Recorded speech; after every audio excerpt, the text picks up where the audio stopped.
It's been a while, and it is delicious. It's been a while. Hi guys, this is Claudia from Knitters and Critters, and I am checking in on this first week of January. So, the last thing I made last year, which I wasn't trying to finish it last year, but I ended up finishing it last year, is my home cardigan. And it's the squishiest, yummiest, coziest thing, perfect for January weather here in Wisconsin. I made it out of Knit Picks City Tweed and the heavy worsted weight, and the color is called Snowbank. And the main reason I finished it is because we had a couple of game sessions that went on for like 10, 12 hours. And basically when you're just doing stockinette, you just, you can pay attention to what's going on the table and do your miles and miles of stockinette. So that is what I did. And I would say the only modification that I made, other than making it a little longer, is that the original pattern has, wide sleeves. Basically, they don't go back in at the ribbing. And my personal preference is to be able to do this with my sweaters to pull them up. So I went ahead and decreased and made the ribbing, kind of having the sleeves come in at the wrist. But other than that, it was really meditative, really just a nice, chill project, which is exactly what I wanted.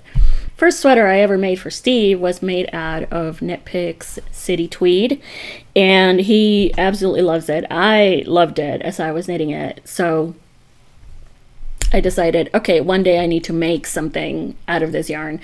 So this was it, and I'm super happy with the result. Like I said, it's super squishy, super cozy, and I ended up finishing it late on the 31st because our game ended at almost 11.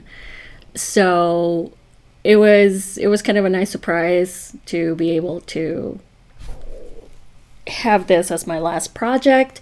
I haven't even blocked it because I'm just wearing it. It's super nice and cozy. So the first thing I have finished this year, however, is my center point beanie. It's a design by Benjamin Matthews, and he has a ton of super quick worsted weight beanie patterns. So I know we're not gift knitting anymore at this point, but even for yourself, if you're in an area of the country that is cold, it was a very, quick, fun knit. It does stretch a lot. And I chose to make mine out of Emma's yarn. And this colorway is November 2022. And I think it was actually on my birthday that I went into Cream City Yarn. And I was like, I want to get something for my birthday. And it's like, hello, it's a November yarn. And I paired it with this Mohair, also from Emma's Yarn.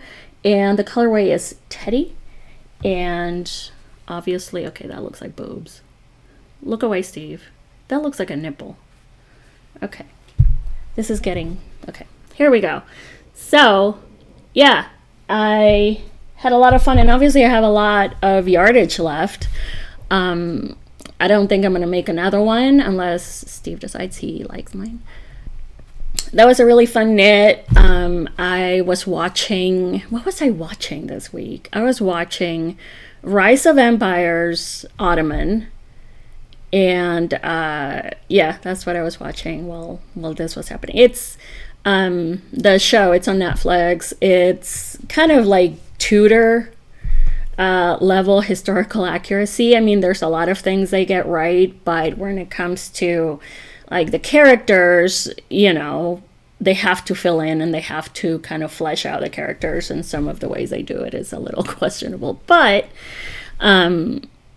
Yeah, it was fun. It was fun. I knew how it ended, so I was like, okay, the second season is Mehmed versus Vlad the Impaler, and I'm like, I know how that ends. I'm not going to spoil it for you, but how are they going to end that? And they chose to do it in kind of a strange way, but anyway, it was fun. Speaking of things I've been watching, for you critters out there, she's an extended member of the Critical Role family, and we love her, Amy Carrero.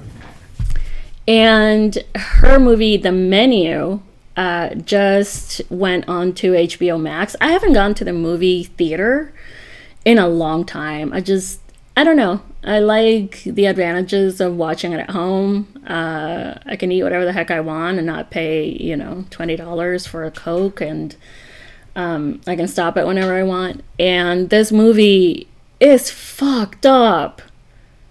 Like, seriously. It's fucked up. Like, there's an amazing cast, including Amy, who does a really good job. Ray Fiennes, Janet McTeer, Judith Light. I mean, these are all like amazing actors. But don't get me wrong, this is a horror film. There is gore. There are some very what the fuck moments. And yeah, towards the end you kind of have to go, really? Is that what people would have done? But just go with it. Anya Taylor-Joy is kind of like the main character, and it's just brilliant. I might watch it again. I told my husband yesterday that it was so good, and he watched it last night. And they get the stereotypes. They get them right. Like the tech bros and the food critic. Like, fucking pretentious, right? And the pedantic, self-important foodie who, listens to whatever bullshit, some figure in the food industry is saying, is like, oh my God, it's like listening to Taylor Swift, where like everybody's like, oh my God, that so speaks to me. It was great. It was great. Amy was great. I would recommend, if you can stomach it, food movie. Yeah, I totally recommend that you watch it. Let's see, what else have I been up to? We took down Christmas. We are in the process of taking down Christmas. We just have so much stuff all over the freaking house. And the worst thing were these, just garlands full of ornaments, fake garland, that my husband put on top of the cabinets in the kitchen. And they look beautiful because he put lights in them, so it was great, except the one above where I keep my coffee mugs kept kind of, you didn't know if when you open your cabinet to get your coffee mug that morning, if that was going to be the final straw that caused it to fall on your head. And I'm the only one who drinks coffee every day in this house. So that was pretty fucking terrifying. Every morning I was like, okay, I need my plan. I need to be able to open it. But yeah. So that's gone, and it's wonderful. The tree is gone, which my youngest misses, but it's January. So something else that I am planning to make, and I already have the yarn for it because I got it last year at Cream City Yarn, and I don't have it with me because I forgot and I'm a dork, but I will put a picture up here of what it is. My husband is going to run a game, probably a one shot or a 2-part shot, Dungeons and Dragons, based on the Star Wars universe. This is very exciting. One of our friends is a total Star Wars fanatic.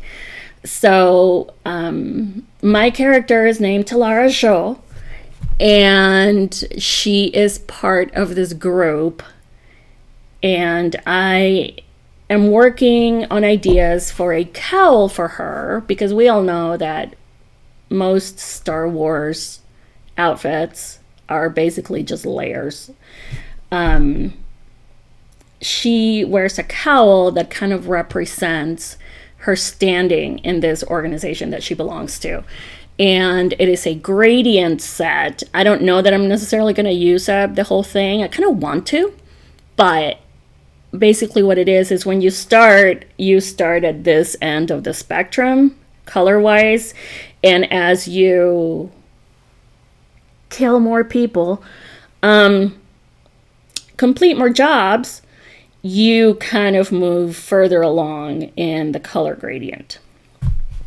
So I'm also I'm playing with this design that I found, and I want to incorporate it into this cowl. It's going to be stockinette other than the embroidery. I think I'm going to end up embroidering it.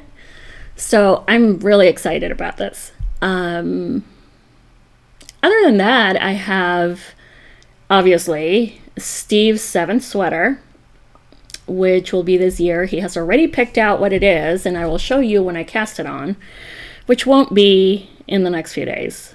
I usually do it for Christmas, but I mean, I know that there's going to be 3 months at least of cold weather here, so I may do it during this winter and not next fall. I don't know. I haven't decided yet. Anyway, but other than that, I am filling in my accessories wardrobe. And what I mean by that is I give away a lot of what I knit. Not garments, obviously, because, you know, those are usually made for, like, they have a very specific recipient. But like hats and mittens and shawls, I've given so many of those away. And I find that, you know, that means when I go look for something, sometimes I don't have it, which is one of the reasons that I made this beanie in this colorway, because I carry one purse throughout the year. I have one purse. That's it. It is my dream purse. I love it. And unless we're traveling somewhere, and like when we went to Disney World and I carried like a tote because, you know, everybody gives you their stuff to hold. But other than that, I carry one purse the whole year, and it is this color. And I found out that I do now. You know, I had a cozy winter hat in this color because I just give them away. And I do have one pair of burgundy mittens or fingerless gloves, but those were made in sock yarn, which if you're going to reach for a pair of mittens here in Wisconsin in the next 3 months, sock weight yarn is not going to cut it. So that is also another thing that I have planned, that I'm going to make some heavier weight mittens. I had given away my red mittens, and it wasn't until I made the knotted pine mittens in December, I think it was last month, the ones by Alicia Plummer, that like now I have a pair of mittens. So I decided that I'm going to fill in those pieces in my wardrobe. What makes it easy is that a lot of my stash is, you know, single skeins, which are perfect for that. Last year was the year of the sweater for me. I made a lot of sweaters. A lot. And while I enjoyed it, there are definitely some holes in my accessories wardrobe that I would like to fill. So that is what I'm doing. And we'll kind of just go from there. I have a couple of small birthday gifts to make.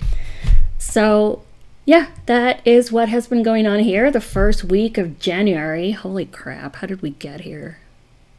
I don't even know. So, I hope everyone had an excellent December, had good times during the holidays. If you do not celebrate, I hope it was a great end of the year. I hope that 2023 treats us all better.